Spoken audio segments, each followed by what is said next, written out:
PV അൻവറിന് മുന്നറിയിപ്പുമായി വരുന്നുണ്ട് മുതിർന്ന കോൺഗ്രസ് നേതാവും KPCC മുൻ അധ്യക്ഷനുമായ മുല്ലപ്പള്ളി രാമചന്ദ്രൻ. UDF-ൽ വരുമ്പോൾ PV അൻവർ സംയമനം പാലിക്കണം.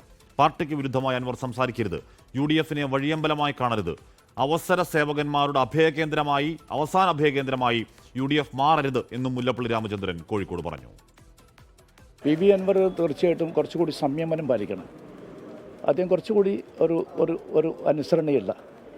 ഒരു ഘടകകക്ഷിയായിട്ടൊക്കെ പ്രവർത്തിക്കുമ്പോൾ ആ രൂപത്തിലുള്ള ചില മാന്യതയോടുകൂടി അദ്ദേഹം പോകണമെന്നാണ് എനിക്ക് വിനീതനായിട്ട് പറയാനുള്ളത്. മുന്നണിയാകട്ടെ പാർട്ടിയാകട്ടെ ആ അച്ചടക്കത്തിൻ്റെ വിരുദ്ധമായിട്ട് സംസാരിക്കുക, പരസ്യ പ്രസ്താവന നടത്തുന്നത് ഗുണകരമല്ല എന്ന് മാത്രമേ ഞാൻ പറഞ്ഞിട്ടുള്ളൂ. അവസര സേവകന്മാരുടെ ഒരവസാനത്തെ അഭയകേന്ദ്രമായിട്ട് ഐക്യജനാധിപത്യ കക്ഷി മാറുന്നതിനോട് എനിക്ക് യോജിപ്പില്ല.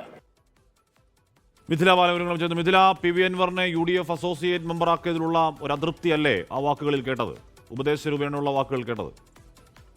തീർച്ചയായും ആഷ്മി, PV അൻവറിന് ഒരു മുന്നറിയിപ്പാണ് ഇപ്പോൾ മുല്ലപ്പള്ളി രാമചന്ദ്രൻ നൽകിയിട്ടുള്ളത്. അദ്ദേഹം കൃത്യമായി പറയുന്നുണ്ട്, PV അൻവർ സംയമനം പാലിക്കണം. അതായത് മുന്നണിയിലേക്ക് വരികയാണെങ്കിൽ അച്ചടക്കം പാലിക്കണം, കുറച്ചുകൂടി അനുസരണയോടെയും മാന്യതയും കൂടി പോകണം, പരസ്യ പ്രസ്താവനകൾ പാടില്ല.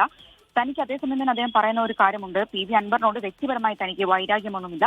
പക്ഷേ PV അൻവർ മുന്നണിയിൽ വരികയാണെങ്കിൽ നിലവിലുള്ള PV അൻവറിന്റെ പെരുമാറ്റ രീതിയിൽ മാറ്റം വേണം എന്ന കാര്യമാണ്. അത്തരത്തിലുള്ള ഒരു മുന്നറിയിപ്പാണ് ഇപ്പോൾ മുല്ലപ്പള്ളി രാമചന്ദ്രൻ നൽകുന്നത്. എടുത്തു പറയേണ്ട ഒരു കാര്യം എന്നത് ഈ മുന്നണി വിപുലീകരണവുമായി ബന്ധപ്പെട്ട കാര്യങ്ങൾ തന്നെയായിരുന്നു മാധ്യമപ്രവർത്തകർ ചോദിച്ചിട്ടുണ്ടായിരുന്നത്. വഴിയമ്പലമായി UDF-നെ കാണരുത് എന്ന് അദ്ദേഹം പറയുന്നു. മാത്രമല്ല, അവസര സേവകന്മാരുടെ അവസാന അഭയകേന്ദ്രമായി UDF മാറരുത്. അത്തരം ഒരു കാര്യത്തിനോട് തനിക്ക് യോജിക്കാൻ കഴിയില്ല. മുന്നറിയിപ്പ് എന്ന മട്ടിൽ പറയുകയാണ് മുല്ലപ്പള്ളി രാമചന്ദ്രൻ. അൻവർ പാർട്ടിക്ക് വിരുദ്ധമായി സംസാരിക്കരുത്, UDF-നെ വഴിയമ്പലമായി കാണരുത് എന്നൊക്കെ പറയുന്നതിനകത്ത് അൻവറിനെ അസോസിയേറ്റ് മെമ്പർ ആക്കിയതിലുള്ള ഒരു അതൃപ്തി മുല്ലപ്പള്ളി പറയാതെ പറയുന്നുണ്ട്. ലോകത്തെവിടെയായാലും ഏത് സമയത്തും 24 വാർത്തകളും ഓഗ്മെന്റഡ് റിയാലിറ്റി പാക്കേജുകളും എക്സ്പ്ലെയിനറുകളും വിശദമായി കാണാൻ ഞങ്ങളുടെ YouTube ചാനൽ നിങ്ങൾക്ക് സബ്സ്ക്രൈബ് ചെയ്യാം.